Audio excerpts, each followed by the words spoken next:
Good evening. I think we're going to go ahead and get started. I think we've got someone who's on her way soon, but we're going to go ahead and start. Welcome to the Shaker Heights Library. My name is Amy Schweitzer, and I'm the director of the library. And I just want to welcome you all to this forum on the Ohio Board of Education. We're very pleased to be co-sponsoring this with the League of Women Voters.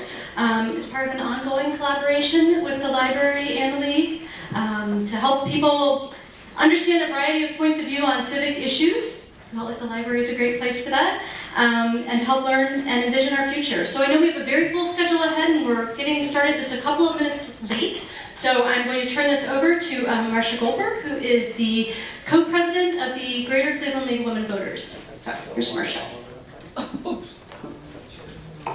Thank you, Amy. Before I introduce Merle Johnson, who just told me it's Merle, not Meryl, I wanted to just tell you about two other forums this week that we are co-sponsoring. The first is a Race and Infant Mortality in Northeast Ohio forum at the Cleveland Heights Public Library main branch on Lee Road. That will be at 7 o'clock on the 27th, which is Wednesday. And then Thursday evening, we have our Shaker Heights Local Candidates Forum at the middle school, starting at 7 o'clock. We'll meet all 8 candidates, I believe, for 4 for school board, 4 for city council.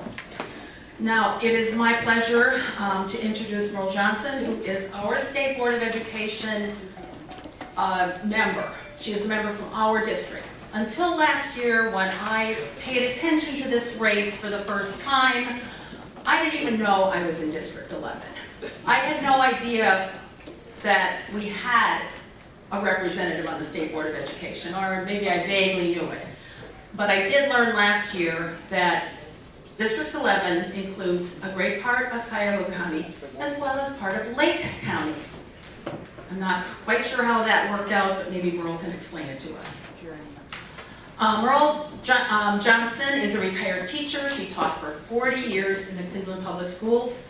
She's a graduate of Glenville High School and received a BA from Kent State and a Master of Education from Cleveland State University. She was just elected to the State Board of Education last fall, competing against 3 other candidates whom she trounced. During her years of teaching, Merle helped new and struggling teachers improve their skills through the Educational Research and Dissemination Program developed by the American Federation of Teachers. She also developed and conducted workshops on cultural competency and trauma-informed education to empower teachers to successfully teach all of their students. She was a member of the North Shore AFL-CIO Executive Board for many years, until she was elected to the State Board of Education. She's an avid student advocate. She helps students develop leadership skills by training them in mediation through the Winning Against Violent Environments, the WAVE program, voter registration, one of the League's goals, letter writing to newspapers, speaking at community forums. She also transported student council leaders to Columbus to lobby for school funding. Since her retirement, Merrill has taught student participants in the Upward Bound program every summer on the campus of Case Western Reserve University. And Case's campus is also where she hosts a weekly radio show called It's About Justice. So here is Merle Johnson, our representative on the State Board of Education.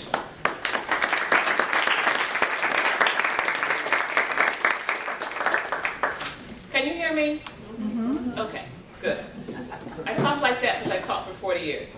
Okay, if you can't hear me at any time, please just raise your hand and I will use the mic, okay?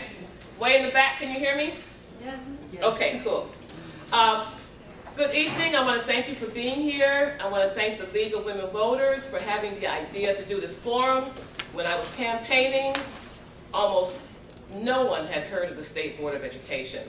So I think it makes it even extra special that the League of Women Voters chose to do this. And I thank Mike for inviting me to help organize it. I really appreciate it. I want to recognize some people who are here before I do my opening remarks. So we have, if I mispronounce your name, even though I taught for 40 years and I could read almost anything, some of these I can't read. So if I mispronounce your name, I'm apologizing up front, okay? Chris Kranz, is that right? Good job. Oh, thank you. And he's a Vice President of Parent Education for Shaker. Dan, PTO, not like the board. did I mess up already? No, PTO. I didn't want you to think I was more important than I am. Okay. And Dan, Bobechko. and I met you today, but I still didn't know how to say your name. I'm sorry. Dan Bobechko. Bobechko, and he's an economics teacher, Garfield Heights. Nice to see you again. And Janet Leitner, Leitner. beg pardon? Leitner. Okay, sorry. That's okay.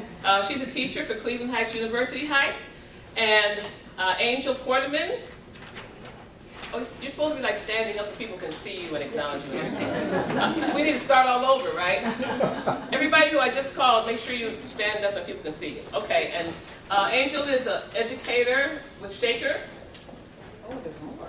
Okay, Lisa Kremer, Grammar. Board of Education, Shaker. Candidate.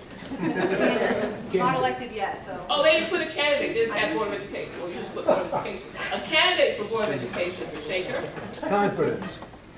What? She has confidence. She's confident. Oh, okay. I like that. And Heather Weingart, a candidate for the Board of Education for Shaker. Everybody see her? Okay. And Sue Grosek. Okay. Good job. Thank you. And she's president of the Board of Education for Mayfield City Schools. Al Hess, Board of Education for Mayfield Schools. George J. Hughes, a nice, easy name. Board of Education for Mayfield Schools. Oh, Mayfield is in the house. Woo. And Keith Kelly, Mayfield Schools. How are you? And superintendent, right? That is correct. Yes. You didn't put that. He was being like all modest. Okay. And John Morris. Hi, John. President of the Shaker Education Association. Close. Shaker Heights Teachers Association. Oh, sorry. It's not on here. I was trying to remember. Thanks, Okay. Merle. And Jeff Schiller from Mayfield Schools. Y'all can have a seat.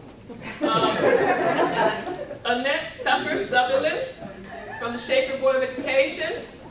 And Superintendent Gregory Hutchings Jr. from Shaker Heights. Okay. And then we had one more, Malia Lewis, Cleveland candidate for the school board for Cleveland Heights University Heights. Okay, are those all the people who wanted to be recognized? Yes. Okay. Thank you. Sorry. There's one more. Brian, I see Brian Chrisman, treasurer of the Shaker Heights School District. Where are you, Brian? Right here. Okay, all right. We have one more that just came in as a school board member from. Sorry, from Shaker Heights, Jeff Isaacs. Just tell us your name, please. It's Jeff Isaacs. Shaker Heights? Yes, Okay, thanks. thank you. There's some regular. Yeah, there's like. Everybody wants to say their name? One more, we got another one. One more school board member. It's Alex, Liston Dykeman. From where? Shaker. Okay, thanks for being here. All right. Ready? Okay, I just have some opening remarks for you. I kind of want to set the tone for what's going on in Ohio. I have some breaking news for you. Public education is not failing. Our urban schools are in trouble because of concentrated poverty and institutional racism. Public education is in a crisis only so far as society has destabilized it and persistently attacks our schools, their teachers, and principals. These attacks create a false sense of crisis and serve the interests of those who want to privatize the public schools. Now, I mentioned poverty. Let's talk about poverty. Children born to poor mothers are less likely to receive regular medical care. They are less likely to see a dentist. They are less likely to have educated parents. They are less likely to have books and magazines in their home. They are less likely to be read to each day by a parent or guardian. They are less likely to be enrolled in a pre-kindergarten program. They are less likely to have their own bedroom and a quiet place to study. They are less likely to hear a large and complex vocabulary at home as compared with children in professional families. They are less likely to get 3 nutritious meals every day. They are less likely to live in sound housing. They are less likely to live in a safe neighborhood. They are less likely to take family trips to the local library or museum. They are less likely, thank you, here's Mary Rose, yay. They are less likely to participate in organized activities after school, such as sports, drama, art, or dance, or music classes. They are less likely to take a family vacation or go to summer camp. Children of the poor are more likely to be born preterm or with low birth weight, and consequently to suffer cognitive impairments, learning disabilities, and attention deficits. They are more likely to suffer fetal alcohol syndrome, a collection of severe cognitive, physical, and behavioral problems that occur 10 times more often among low-income black children than among middle-class white children. They are more likely to live in a dwelling infested with rats and roaches and lead. They are more likely to have a parent or guardian who is incarcerated or unemployed. They are more likely to be homeless. They are more likely to move frequently and change schools frequently because their parents and guardians couldn't pay the rent. They are more likely to have asthma, causing them to lose sleep and to be inattentive the next day in school. Poor children are more likely to be ill without getting treated by a doctor. They are more likely to be hungry or to suffer anemia because of a poor diet. They are more likely to have undetected vision problems. They are more likely to have undetected hearing problems. They are more likely to have toothaches and cavities. And those children are expected to pass the same test as the wealthy children in this state. To me, that is the problem. And so I wanted to just kind of set the tone. That information did come from Diane Ravitch, her book, Reign of Error. But I think it makes it very clear that we have some serious inequities in this state. That is why I ran for the state board, to try to address those inequities within my power to do so. And I'm glad you're here because we will be having some conversation about those inequities. As I've been introduced already, I am Merle Johnson. I'm really happy to be here. And I want to now introduce Senator Peggy Lehner. I looked you up on my phone. That bio is so out of date. Oh, is it? Well, never mind. She's going to introduce herself. This is Senator Peggy Lehner. She also sits on the state school board. And I'd like for her to introduce herself, and then we'll move on from there. Thank you, Merle. I'll be happy to do that. I will apologize ahead of time. I've developed some sort of bronchitis thing, so if I start turning blue and leave the room, I'll be all right. I'll just come back. Take care of it. Yeah, you might be better off with that with me. I'm very happy to be here. I was born in Cleveland, Oh, my goodness. so I'm a Cleveland native. You didn't know that? Well, maybe because I left when I was 3 weeks old. But you were conceived to it. Okay? I was, as advertised. Anyway, and then I didn't come back to Cleveland until I came back about 8 years ago as one of the co-sponsors of the Cleveland Transformation Alliance legislation. It was a bipartisan bill, 2 Republicans and 2 Democrats. And you all know it's been in effect now for 6 years, 7 years, 6 years. In making some progress, so I'm glad to see that. And I've been back to Cleveland now many times since then. I do serve and have served for the last 7 years as chairman of the Education Committee in the Senate. And as the chairman of the Education Committee, I serve as an ex officio member of the school board. So I get to go and spout off, but I don't get to vote. And I do vote. It has been a journey for me, since frankly, since I got involved with education policy at the school, in the Senate. I really sort of changed my focus from one that was very supportive of the state's accountability measures, their assessment measures, the tests that kids took. I no longer feel that way. The reason I no longer feel that way is I look at 20 years of federally mandated testing. And how many of you realize that the tests our kids take in schools here in Ohio are largely mandated by the federal government? Most of you are a pretty well-informed group. I didn't know that originally. Came to know it and came to question it. I think where the biggest problem, frankly, came up with all the testing was George Bush was the one who originally put the testing in place and said that we needed to test in certain subject matters every year. In No Child Left Behind, yeah. And that was okay, but where it really went off the rails was under Barack Obama, when he said the test should be used to evaluate teacher performance. And that has caused a tremendous drop in morale among our teachers, but more than anything, I think it has highlighted exactly what Merle was talking about. Highly effective teachers in a school full of children who come from poverty are not going to score very well. They could be the best teacher in the world, but because they're being evaluated on the scores of their students, they're not coming out. They're coming out as being poor teachers. And there's nothing more humiliating or embarrassing or frustrating to a teacher who gives their life to education than to be declared an ineffective teacher. Over the last 20 years, since the Restorative decision was first passed, dealing with school funding, Ohio has increased its funding by 60%. We've hired 30% more teachers, and our performance level has not increased at all. The performance line has been absolutely flat. So both by measurements of the testing and by measurements of the spending, something tells me we're not doing it right.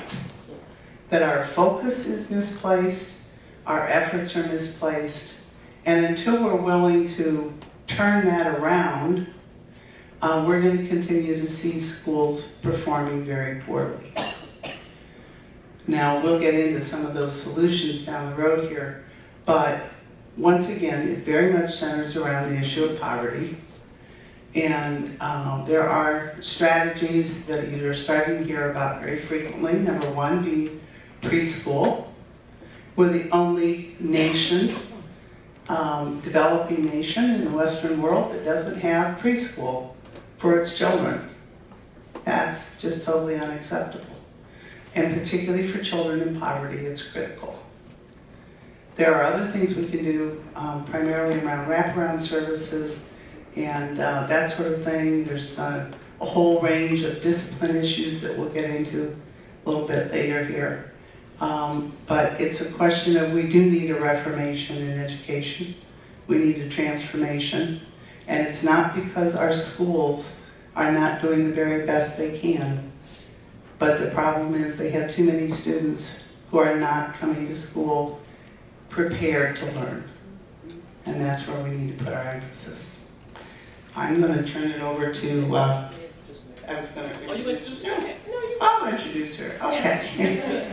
I don't think I probably need to introduce Mary Rose to most of the people in this room. Mary Rose Oakar is a former congresswoman, served for a number of years. How many? 16. And she retired to join the Ohio State Board of Education, where I renewed my friendship with her. I loved working with Mary Rose on the board, and so she is now retired, but I'm glad to see she still is interested in the work we're all doing. So. Well, thank you, Senator, and thank you, Merle. I'm with two women I admire, thank God. because sometimes I got very frustrated being on the State Board of Education and all the influence. I thought I'd say just a bit about, did you say what the State Board does? No. No, you know, well, there we go. Well, I was term limited. I didn't retire. They term limit you, you know. And I was an educator by profession before I became a city councilwoman and lucky enough to be voted on by my peers, which is a great privilege, by the way. Even if you lose, if you get one vote, I always thought that was a privilege. But in any event, I was an educator. I taught English, speech, and drama. And then when I left in high school and in college, and when I decided to run for office, I really missed education because that was my profession, and I loved and still do love teaching. But I want to say a few words about the State Board. First of all, I want to say something about Merle, because she succeeded me, and I had to convince her to run. And now she's taken over, they tell me. But anyway, she was a teacher many years, and I thought it was important to have an educator on the board. One thing about the state senator, you know, we hear a lot about various individuals in the Democratic Party and the Republican Party. It goes all the way up to the top. But I have to tell you, there's one quality state senator, and it's, to me, that I don't care what party she's in, and we're not the same party, she's fabulous. And she believes, and she does so much for early childhood that when the odds were against her, and you know that's where it's at. And I taught high school and college, but I know that's where it's at, to get kids when they're very young. Well, just a word about the State Board, because I didn't realize what it really entailed. You know that 8 are elected. No. Appointed. The other way, yeah. 8 are appointed, 11 are elected. I decided I wanted to be elected, even though the former governor, one of the governors wanted to appoint me, and I said, nah, that's okay, I want to be my own person, no offense. So I thought, well, if people vote for me, that would be terrific. Anyway, I didn't realize that, and most people don't, what the State Board does. You know, it is kind of a fourth estate. Most governors do not like us because they would like to hire or fire the state superintendent. But guess what? We do that. Sometimes with a lot of push from the governor, but in the last one, I thought it was pretty okay. It was the board that decided on a very, I think, pretty good state superintendent. So we hired or fired the state superintendent. I also think one of the major things we do, and I always thought the board didn't do that enough, they listened a little bit too much to the staff. We do the regulations for the legislation that the legislature passes. And the regulations are tantamount to law. And if you're smart, you can even change sort of the drift of the legislation. But we figured out when you did. Yeah, well, We just gave away our secret. yeah. On the other hand, there were times I slipped something in, and I can tell you later what it was. But we're supposed to advise the governor and the legislature. The only one I found that listened to me on occasion was our distinguished state senator, because she was an open-minded person. And I thought that was, because you know, when one party dominates, whether it's Democrats or Republicans, it's not really a good idea, in my judgment. Not in the Democrats, you all know that. But I do think when one party dominates and they really have a certain philosophy and are not open, it's a problem. And I think both parties do that once in a while. Mine maybe not as much, but that's it. However, I found the senator, and I think Merle finds that too, to be very open. She'd meet with the union, she'd meet with those who believed in certain philosophies, and everybody was welcome, and she listened well, and was not afraid to go against the grain of some of her colleagues who were the same political party she is. The other thing we do, which was always a matter of conscience with me, was we decertify individuals who are not supposed to be in education, whether they're bus drivers or whether they're educators or take care of a secretary. Anybody who works for an educational institution, we are able to decertify. And we get recommendations from a department that deals with these legal issues. And sometimes we agree with it. Most of the time we agree, but sometimes we don't. I'll never forget, just to give you one quick example, and then we'll go on. But I'll never forget one time there was a woman that they decertified. They recommended decertification. And she was an assistant to a teacher. She had a certification, moderate income, she made entry-level pay. And they recommended decertifying, taking away her job and everything else. And she had gone to one of the community colleges, etc. And they said that she stole things from her husband. And so, you read this stuff and if you don't dig into it, you don't know what you're doing. I said, well, why did she steal from her husband? And they said, well, exactly what happened. And then I start reading some of the business about it. And here, when her husband left her, he took all her things with him. Her jewelry, her clothes, her money, her wallet, her driver's license, the whole works. And she crawled through a window to get it back. And then he prosecuted her for stealing. And that was why we were going to supposedly decertify her. I don't know if you remember that case. I'm glad you read all that material. Yeah, well, that time I did. Not always, but sometimes I. But anyway, so we argued about it, and I thought, and we won. She was not decertified. He should have been thrown in the clinker, not her. So anyway, but when you do that, one of the members of our board from Dayton, a judge, former judge, who was on our board, a terrific guy, always made us realize what a serious job that was. Because when you take somebody's job away,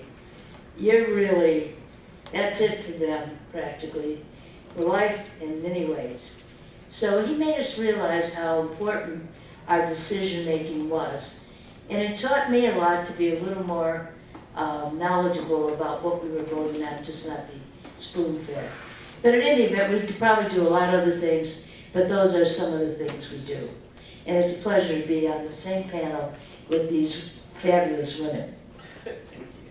I would just like to very quickly recognize Senator Kenny Yuko, who came in. He's one of my colleagues.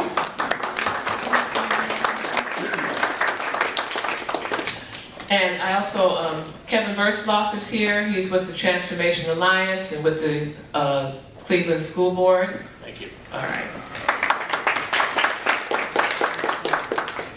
Okay, so my guests need to be the moderator and to be on the panel. So I get to ask them questions and I get to ask myself questions. So I think that you mentioned the DeRolf case, Peggy, but I think I don't want to assume that people know what the DeRolf case is. In 1991, there was a lawsuit filed by a small number of districts, which eventually grew to over 500 districts.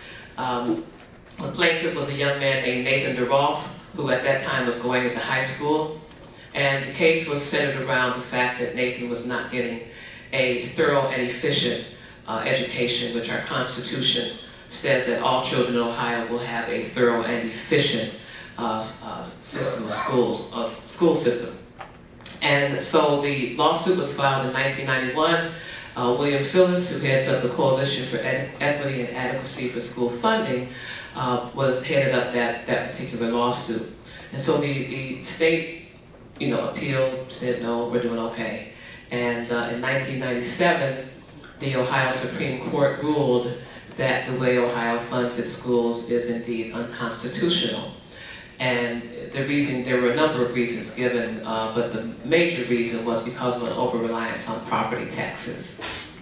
And what that meant was that the quality of a child's education was determined by his or her zip code.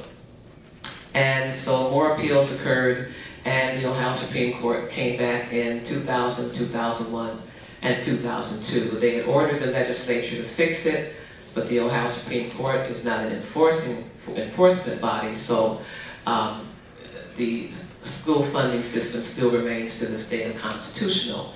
And what's even more interesting is that Nathan DeRolf is married and has children, and the system still remains unconstitutional. So when Peggy made reference to the DeRolf case, I wanted to make sure that we were all on the same page when it comes to the knowledge that we have. So my first question is to Peggy. Can you just explain how Ohio's public schools are funded? Also, the percentage that comes from the federal government, from the state, and then from local. Thank you, Merle. You did give me a rather complicated question. People talk about that for 4 hours. Simple is we are funded a combination of state, federal, and local dollars. Back when DeRolf was originally filed, there was a much higher percentage of property taxes going to education than there is currently today. We fixed it not by diminishing the amount of property taxes, but increasing the amount of state dollars that went into education. So people did not see a decrease in their property taxes because of that. What they did see was an increase in overall spending. As a matter of fact, we went from the 49th worst state in the nation on spending on facilities to being in the top 5. In a couple of years, we've been actually number 1. So that is a huge expenditure in billions of dollars, which does not usually get calculated when people are looking at state versus local spending, because that's totally separate from school funding. So there's a very complicated formula that's virtually impossible to explain, but depending upon the wealth of a community, your property taxes can be almost 100% of the $5,900 that we have calculated as being the base cost to educate kids. No one really gets by with $5,900, but then nevertheless, that's the base cost. If you come from a well-to-do community, you may be paying almost 100% of that in your property taxes. If you're coming from a very poor community, you may be paying virtually none of it or very little of it in your property taxes. So it's a sliding scale. I think the key thing here, though, once again, is that in spite of the state spending a lot more money, property taxes continue to increase. People continue to complain about the funding issue, that money has not solved the problem. And I don't know that it's a lack of money or an inappropriate expenditure of money, but the way that we are raising money and how we're spending it has not led to improvement in our schools. Could I answer that a little bit? How many of you have heard of the lottery? How many of you believe that the lottery really goes for education? Anybody here? Nobody's, I know.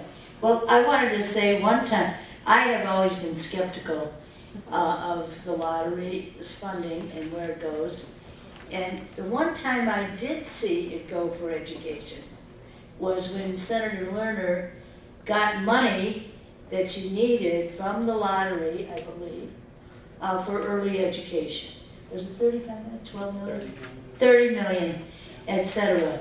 And because the legislature wasn't going to fund that to the degree, and it's still not funded the way you want it or anybody else wants it. And I do think that that is one of the misnomers.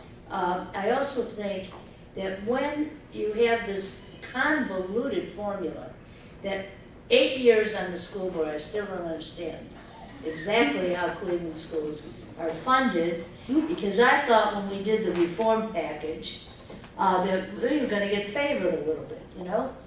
Cleveland got less money than just about anybody, you know?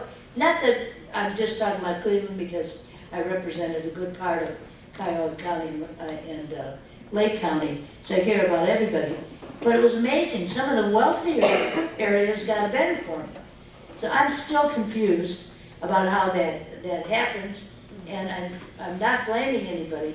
The other thing that I felt strongly about, and I'm sure that could be debated, but there's a line that always said, you know, we had $1 or something in the rainy day fund, which George Voinovich started, as I remember, the former governor. You know, to have on a rainy day what you need. I think when I left, there was over $1 billion in it, and I always felt that some of that money was from the lack of funding for education and the lack of money that they gave to the cities, which they used to give.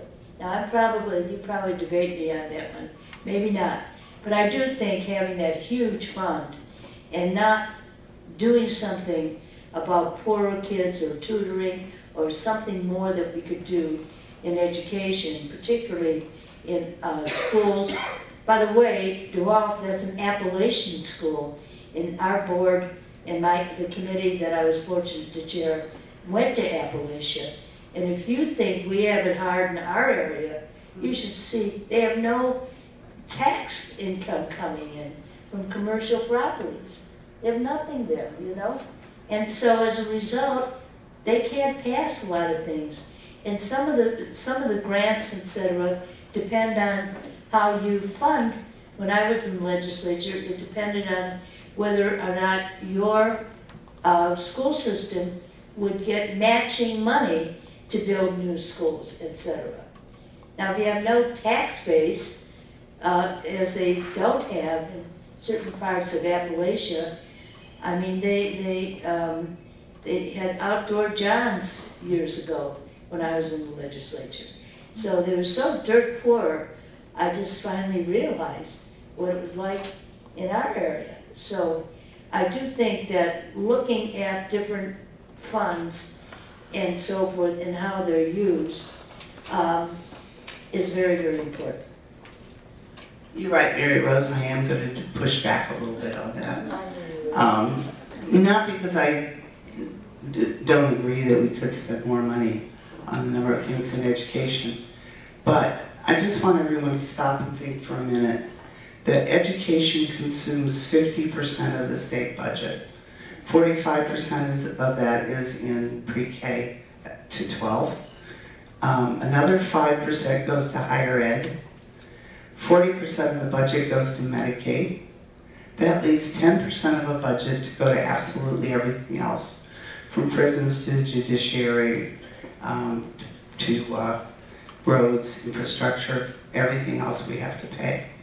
So while we could spend some of that rainy day money, it would be one-time money. Once you spend it, it's then gone. It's not available for the next year.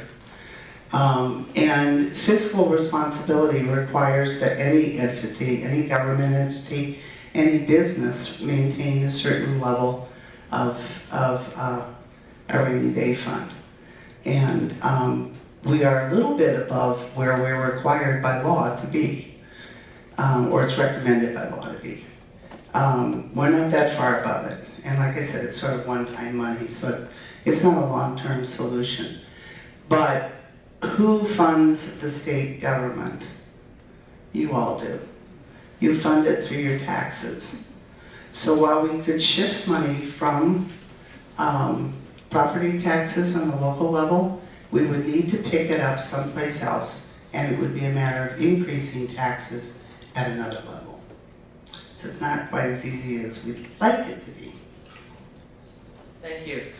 Okay, I know that you're eagerly waiting for us to move to charter schools, so we're going there. And first question I'm going to ask to myself. The question is, The majority of charter schools underperform public schools on a variety of measures, and yet parents still seem to want that option. Why? And we all get to answer this, but my answer, I think, number one. Send it to us. But I think first of all, number one reason is parents consider charter schools to be safer. That seems to be in the polling that has been done, and I've done some research that parents seem to consider that charter schools are safer. But also, when you look at how charter schools are funded, and the money is coming from money that would have gone to the school district in that area, it allows charter schools to use tax dollars to have smaller class sizes. And at the same time, the class sizes in the public schools in the same area are large. So I think that parents are also looking for that. And the other reason has to do with transportation. School districts are required to transport charter school students to their charter schools. And so I think that also has a lot to do with why parents choose charter schools. And the fourth reason, and then I'll move the mic down the way, is because charter schools use our tax dollars to do a lot of marketing, a lot of big hiring, famous jungle people and so forth. When I say jungle people, I mean they play with animals. I see that man on, advertising with them. But they hire these people and do have big advertisements and so forth to market their schools. And so therefore, that's also part of the attraction. So that's my response to that question. I'm going to move it on. I think parents send their children to charter school because they think it's the solution to why their own schools aren't doing better. Every parent wants their children to be successful. They want them to have a good education. Unfortunately, the myth is that charter schools are automatically better. One of the reasons that they're so attractive is they call themselves academies very often. And boy, that sounds good. Go send your kid to such and such academy. But it's parents that are trying to make the best choice for their kids. There isn't enough information out that allows them to actually compare. We've got most kids that are in charter schools in the state are coming from a district that is doing about the same performance as the charter school they're in. Now, there are some real exceptions to that. Cleveland happens to have some of the best charter schools, not only in the state, but perhaps in the country. The breakthrough charter schools are excellent. They're doing a very good job. But partly they're doing it because they're paying attention to those things that really need to be paid attention to. They have school-wide discipline policies where a child comes in kindergarten and they know and their parents know what's expected of them, and it's consistent and it's offered at all times in every classroom you're in. That's a critical factor. Cleveland Public Schools have been working more and more to offer those same type of consistent discipline practices, positive behavior programs, etc. But they're sort of a little bit behind the game on that one, frankly. So I think they largely do it because advertisement is important, and so to see the school being advertised, they think it's better, and they think they're making a better choice for their kid.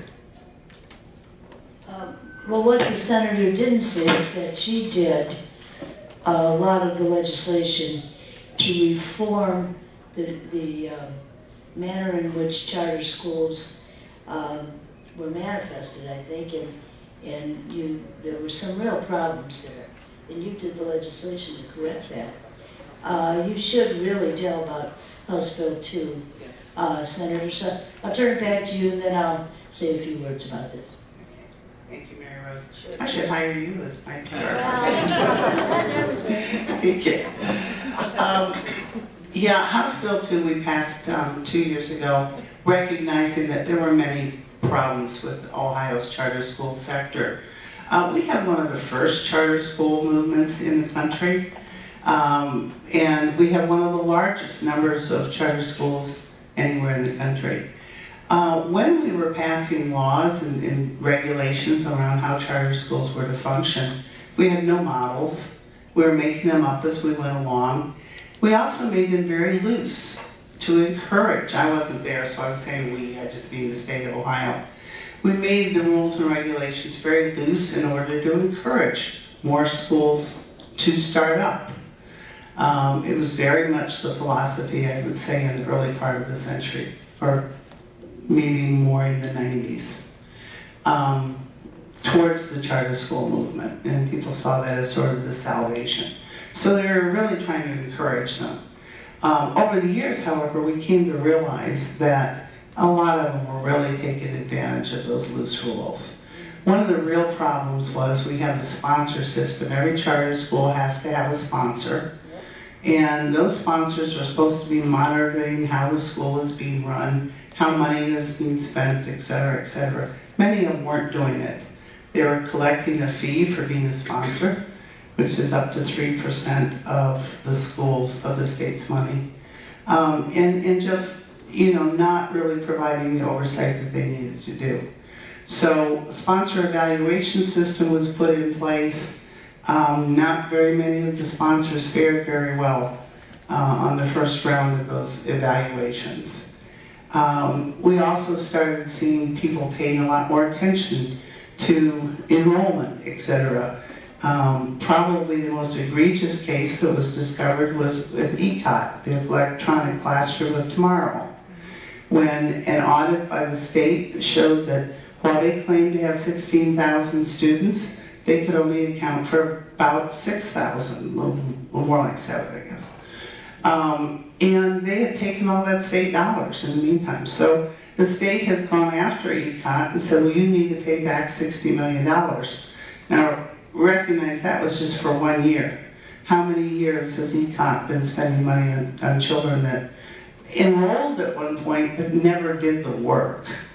And they couldn't demonstrate that they were doing the work. So the state has now cracked down on that. And if you're an online school, you darn well better show that that student spent the appropriate amount of hours actually doing work. And you need to demonstrate that, not just say, well, they signed on at the computer, but gee, we don't know if they were signed off. So they may have the computer on all week for anyone knows. But that's the sort of thing that we've really cracked down on the last couple of years. And it may be the reason why I heard tonight from Patrick that 21 of the 30 top performing schools in Cleveland this year were charter schools. Did I get that right? That's what I heard tonight. That's what you heard. So, you know, I think those schools that are still out there may be improving, which is good for all of us, good for kids. You know, there were problems, and I think some of them were being corrected. Okay. Yeah, I did want to just mention, I do think that there are some very fine charter schools, and I visited many of them. And in one school in my neighborhood in Ohio City, you had a public school in the same building, and they were high school kids, a little older, and then you had the elementary school, which was intergenerational school, and the young people, the older students, were tutoring some of the younger students. It was really an interesting.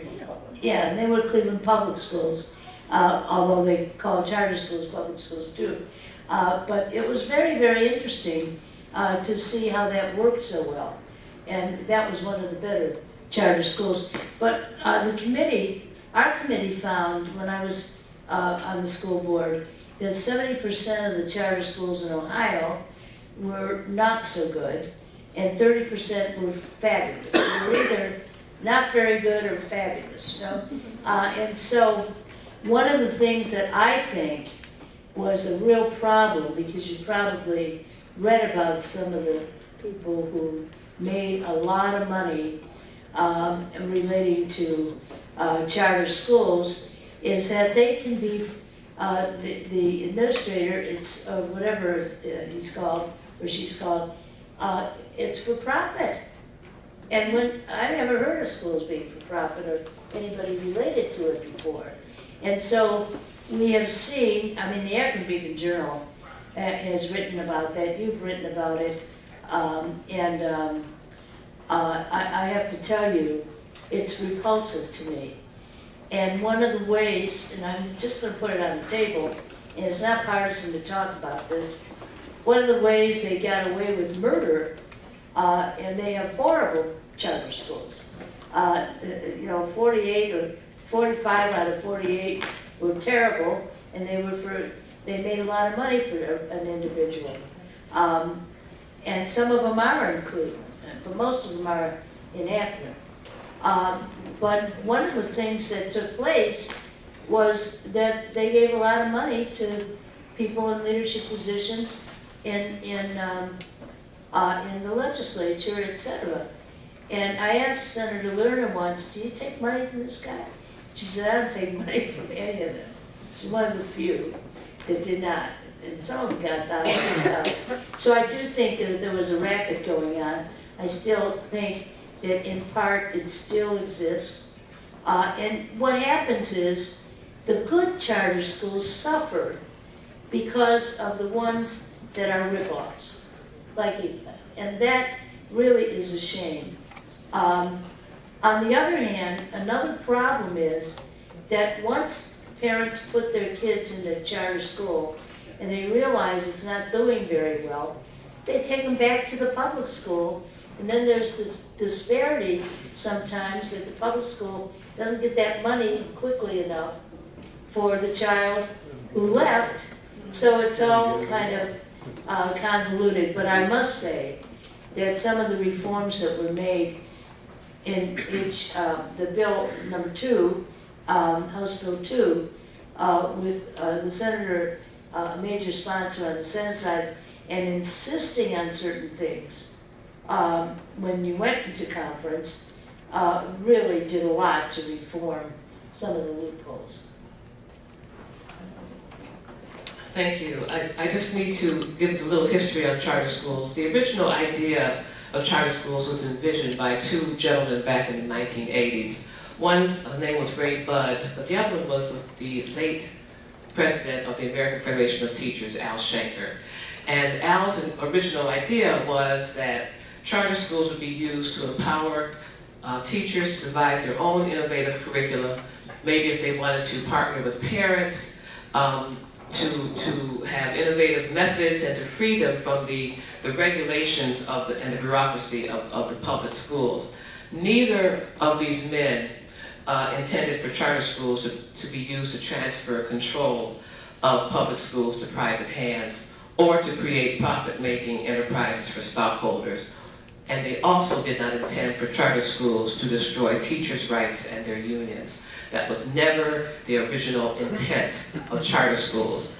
Unfortunately, their good ideas were distorted, and now, in many cases, the charter schools are being driven and expanded by greed. And that was never the original intent of charter schools. Okay, one more question. We have to hear about the relationship between the legislature and the school board, and then we're going to take some questions that have come up. But Mary Rose and Peggy worked side by side, and so I want you to hear just about how the relationship between the state school board and the legislature works. So could you do that? The fact that Mary Rose and I work side by side does not begin to reflect on the relationship between the state school board and the legislature. Unfortunately, I think we suffer a bit right now from an identity crisis with the state school board. What exactly is their function? Yeah. They can't really tell you, and I can tell you this, the legislature can tell you that they don't think they really have a function, and they treat them accordingly. The state board cannot pass rules. The legislature can do that. Now, sometimes we initiate the rule and we initiate a law and we turn around and we hand it to the state school board and the department to figure out how to do something. Sometimes the state school board says, we want to do it a certain way. Well, it doesn't go unless they can convince the legislature that that certain way is the right way to go. And there's really no dialogue that exists between the legislature and the Board of Education to allow that sort of compromise to take place or working together, or for us to draw on their expertise as we're making decisions. I think we need a complete reformation, frankly, of the structure of education policy in the state.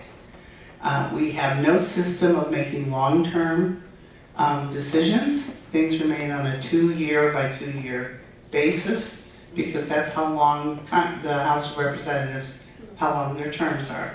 That's how long our budget is. So the House of Representatives 2, Senate's 4. And then you can serve up to 8 years in both chambers.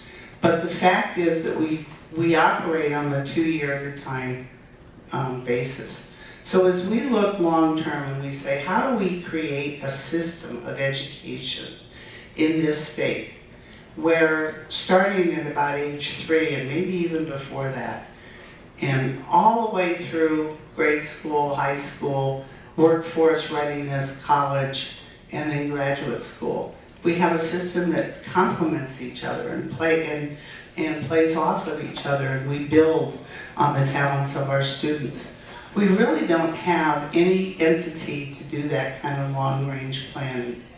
The department is undertaking right now a strategic plan, which I think could be very good. It could give us some real insights as to where we should go, but it will only be as good as the legislature allows it to be. They can come up with a wonderful strategic plan and it can get ignored by the legislature, and I think that would be a tragedy if it happens. Do you want to say something? Yeah. Go ahead. I want to try to move this forward because we have a lot of questions here. But I want Mary Rose to briefly talk about your relationship with the legislature. Well, I have to say that in a sense, I do think that there is a relationship because my first couple of years on the board, and I was there 8 years, the ex officio members, yourself being one of them, you weren't there, you were not on the board ex officio my first couple of years. The members of the legislature from the House, head of the Education Committee, and the Senate Education Committee never came to our board meetings. And one of the reasons was we were located kind of far away, and then we got closer. We're now in the building, Department of Education, right around the corner from where they meet. But secondly, not to keep praising, because I gotta find, she's not flawless, but it is interesting to praise you on this note, because Senator always came and acted interested. And I remember one time, beyond that she was interested. But seriously, I do think, I remember one time one of the board members, and I won't mention names, but you can imagine who it was. I know who it is before you. Would say, why are we deciding whether we think we should tell the legislature that we want this to be changed?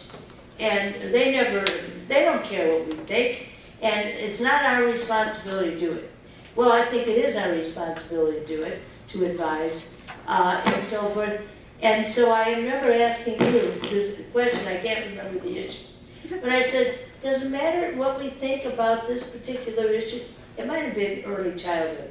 And you said, yes, I hope you do pass a resolution, which is non-binding, but we would have been able to give them a resolution saying this is what we think it should be, because there were, 60,000 kids that needed early childhood, for example, in this state, and you were able to get 12,000 here and another 8,000 there, or whatever, but you thought it was important.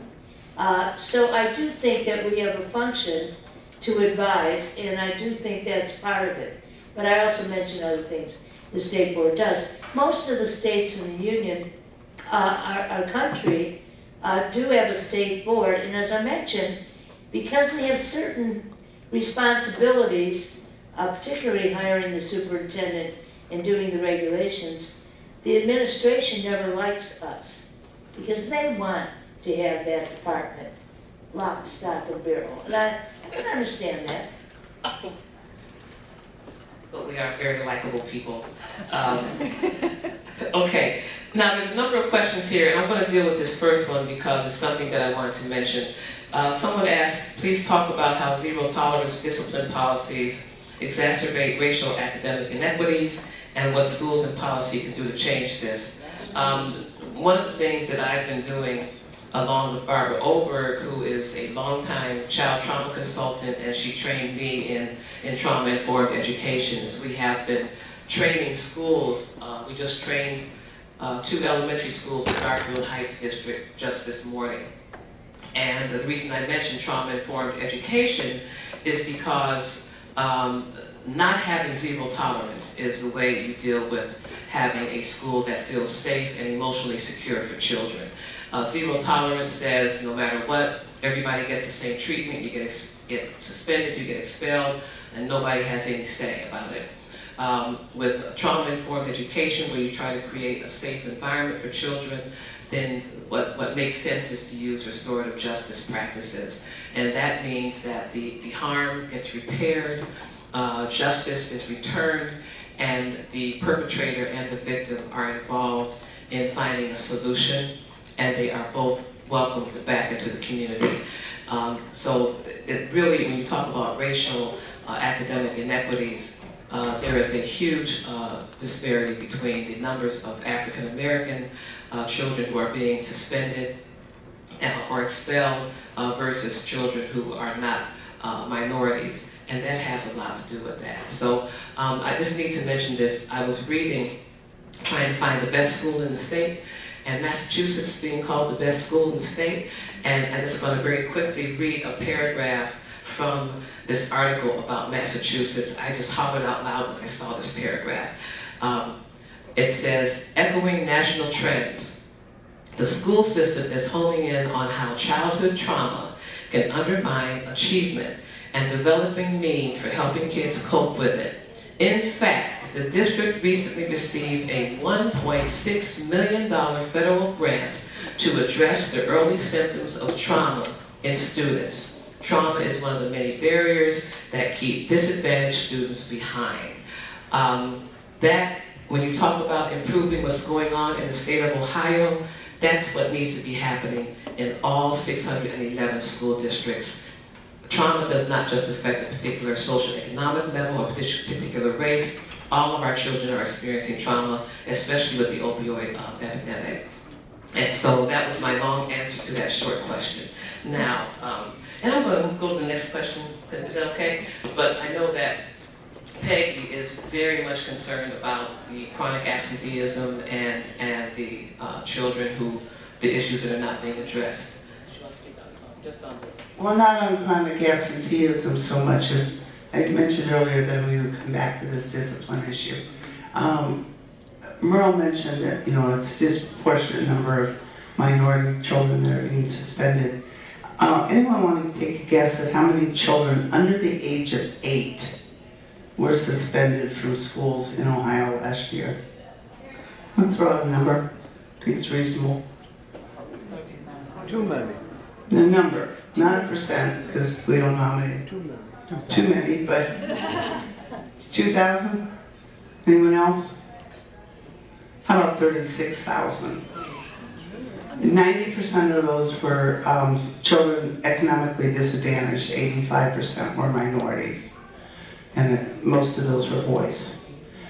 It's a very real problem. You take a child who's already behind, you send him home for 3 days, and guess what? They're even further behind. And then they're feeling more and more frustrated. They don't like school. They act up more. Guess what happens? Another suspension. And this goes on and on and on. And we wonder why these kids can't learn. So we absolutely need to change our discipline policy. Zero tolerance needs to go away.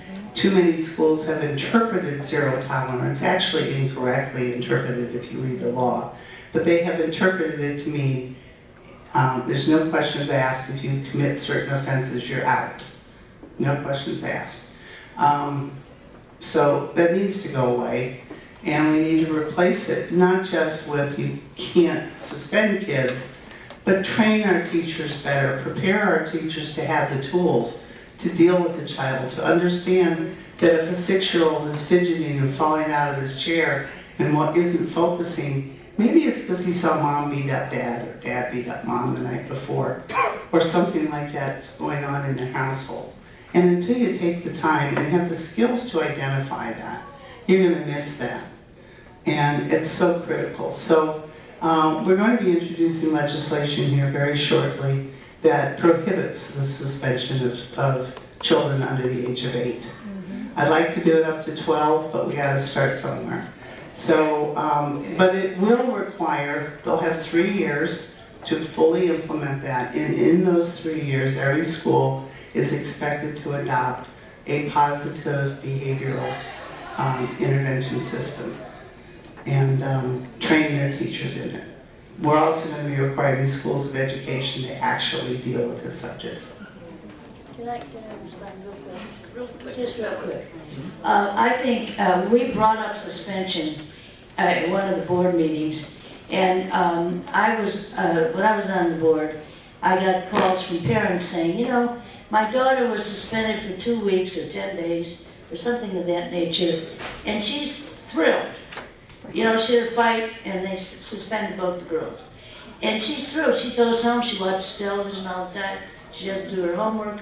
They try to email her what her assignments are. That is the dumbest thing I think they could do to discipline that kid. And we brought this up over and over again.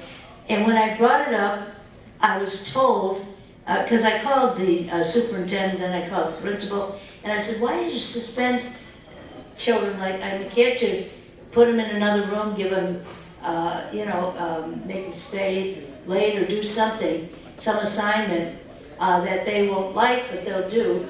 And they said, that's our policy. And I don't remember if they told me it was the policy. I hope it wasn't, because I see a school board member from Cleveland who's here. But it was the Cleveland school that said it's our policy. When they get suspended, they go home. Period. That's it. And some of the kids like that. And I think it's the wrong policy to do it that way. But it's also very important, Peggy, that legislation needs to be included with tools that teachers can use in place of suspension, or else they will resist. That's it. So that's very important. Okay, I'm going to do this question very quickly. No, there was another. But this is we have to answer this really quickly, and it can go on and on. This is a report card question. I'll be right up front. I think the report card is horrible. It's an unreliable way to measure school districts. It gives a false picture to the community. It causes the community to become disenchanted with their schools, and it moves the community away from the public schools into the charter schools, and further destroys the public school system. That's my opinion on report cards. Very quickly, ladies, your opinion on report cards. I'm not quite as bad as that. I do think that the report cards are really complicated. People don't understand an awful lot that's connected with it. Could be simplified.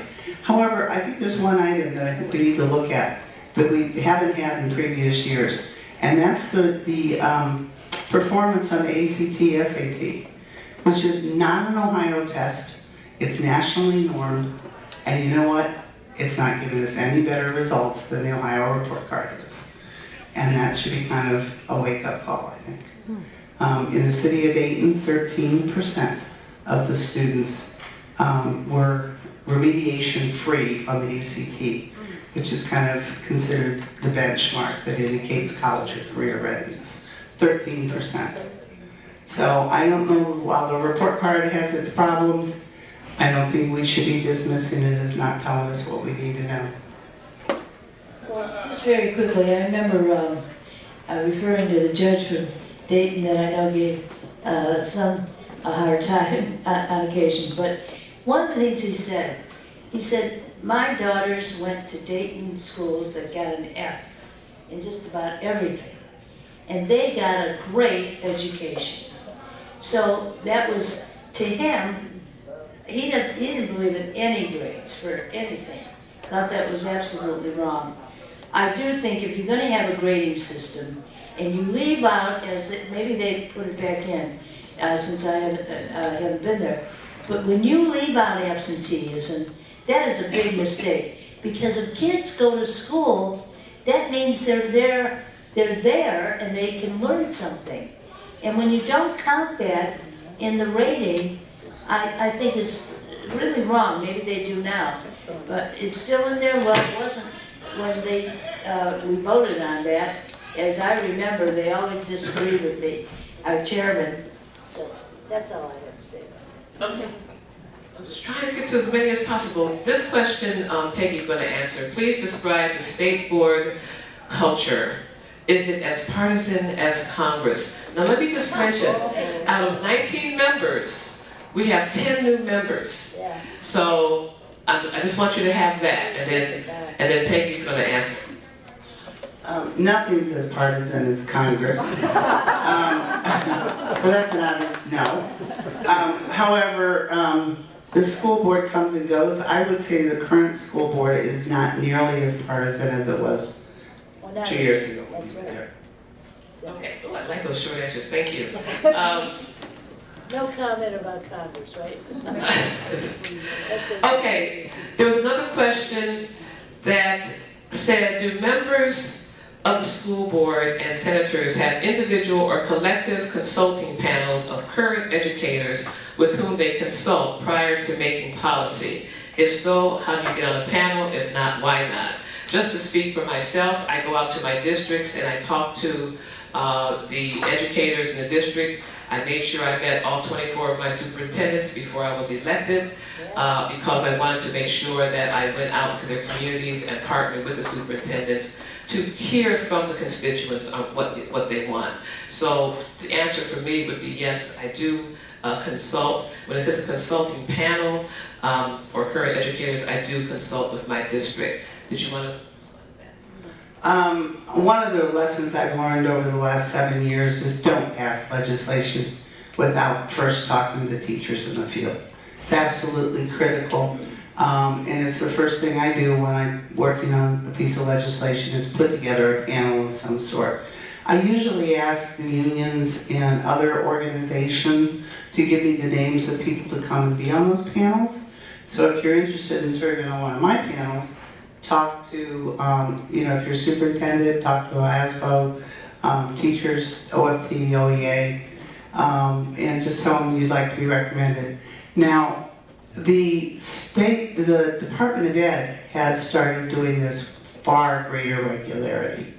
I think, frankly, since I started doing it, I'm going to take credit, but they do it now just about on every issue.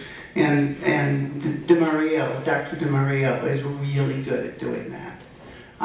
So once again, just let it be known that you'd be interested in serving. Somebody that I think is sometimes left out are the parents.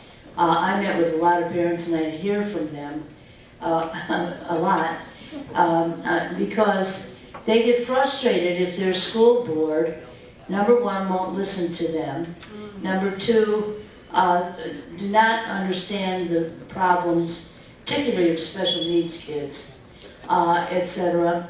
I remember in one case not long ago, toward the end of my career on the state board, they were going to close down one of the largest high schools in one of the largest suburbs of Cleveland. And the chair of the school board, which has, we have local control in Ohio, which may in some ways is a good thing. In other ways, it's a problem, in my judgment. Because if you have a person like this individual who's chair, who wanted to close down one of the best schools and one of the biggest schools, and wondered where these kids were going to go. 3 mayors called me up. I said, the first thing I want to do is meet with the parents. The parents said they want the school to stay open. So together with the mayors, who had no power over this, by the way, it was the school board that could decide to close the school. And the parents, they went out, and the individual who was pushing this and had the votes, by the way, resigned. And then others resigned. And the 3 or 4 people on the board who didn't agree with the chair were able to get their voices heard finally. So I think the parents play an important role. And sometimes they get very frustrated. I think that's sometimes true in Cleveland, no offense to the board member here, because they feel the board is appointed, not elected. And that's the only school board that happens that way. That doesn't mean that there aren't some good people on the board, but that is a bone of contention on the part of parents, that they're not really heard. Okay. We have just enough time for 2 more questions. I want to address this one very quickly. It says, please explain how Ed Choice vouchers do not represent public tax dollars going to subsidize parochial education. How do we maintain separation of church and state in the current political climate? First of all, in 1995, I believe it was, when the U.S. Supreme Court ruled that Cleveland vouchers were allowed, that was really the violation of church and state that the U.S. Supreme Court said was okay. And the U.S. Supreme Court's excuse was, well, those Cleveland schools are failing, so we're going to allow children to leave those schools and go to what at that time were like 99% religious schools. But the other way they get around it is that the money is not given to the school. The check for the voucher is slid across the table. This is told to me by parents who have their children in religious schools with tax dollars. The check is slid across the table to the parent. The parent endorses it without even turning it over, and then it goes back to the person, the school principal or whatever. But that's how they get around it. They do not give the money directly to the school, but the check is given to the parent endorses it, and it comes back. So that's one of the ways that was gotten around. And Senator, and then what you know. I'm going to disagree with that completely. I think the question is true. Before you got on. You know, Ed Choice money is state dollars going directly to private schools. It goes directly to the school. Okay. It's not passed that way. Where it really is, I think, concerning is the new Ed Choice vouchers, which aren't dependent so much on the school failing and giving parents a choice to take their child someplace else, but rather an Ed Choice voucher that is based on income only. So if you're poor, you get 100% of your state money, the $5,900, goes directly to a private school. Local dollars, they thought that would help because local dollars don't get used, but they're getting $5,900 from the state, which is far more than any other school in that district's getting. I stand corrected. I was speaking of the Cleveland voucher program from back in the 90s, so I stand corrected with that. This is the Ed Choice program. But I also want you to address how can we move toward 100% participation in pre-K and state support for that? Great question. Politicians, elected officials can care about 3 things. 1, their values, what they really care about. 2, money. And 3, votes. You can't do anything about their values, but if you know that they support pre-K, encourage them. Let other people know it. Do anything you can to share that information. If they come to you for money, ask them where they are in pre-K. Say, I don't give to candidates who don't support 100% of our children in need going to preschool. And if they want your vote, just tell them, I support pre-K, where are you? You want my vote? It's very simple. If enough people do that, it'll make a difference. And I'm glad that Peggy answered it like that because it is up to you. Very quickly before we close, I just want to mention some websites that are very helpful. knowyourcharter.com, which has actually a comparison of traditional public schools and charters in the same neighborhood. So knowyourcharter.com is really, really helpful. Innovation Ohio is another website I would recommend, and also policymatters.com. Policy Matters Ohio is also an excellent website for you to get information. It's really up to you. You know, it's about advocacy, it's about speaking up, it's about standing up, it's about letting people know where you are, it's about attending forums when candidates are running, and it's about voting. You know, when we don't get what we want, we have to look in the mirror and say, why was that?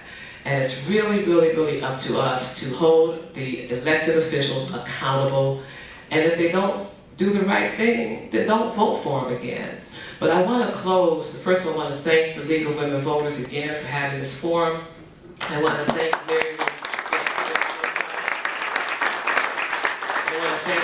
Mary Rose Oakar for helping me win. Thank you for being here this evening. And I want to thank Senator Peggy Lehner for coming all the way from Dayton, Ohio to be here this evening.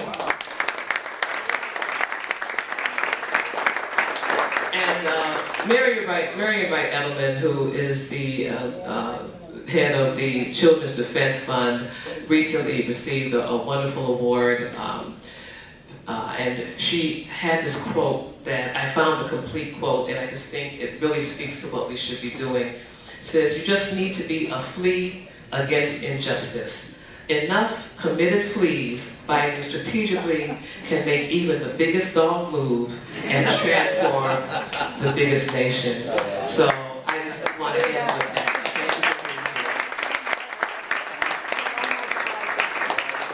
You know, tonight the reason I was late, although I'm typically late, I guess, is that they had a special memorial service to the Honorable Judge Jean Meryl Capers, and she influenced me a great deal in running for office on 2 occasions, and but what I found out tonight, first of all, she was an educator before she became a judge. But secondly, one of the greatest things I found out was that she sat on her porch, you know, she was 104 when she died, and she sat on her porch after she retired, and still was active, tried to get her driver's license back at age 100. But she sat on her porch, and there was a school across the street that had elementary school kids. And she used to talk to these kids about values. Interestingly enough, 3 of these little kids were at a church service today that are now adults, and told us how she, because we were all talking about how she influenced me and this one and that one and so on, how she influenced these little first graders, and now they're adults, to do something better for their lives, and they had terrible family lives, unfortunately.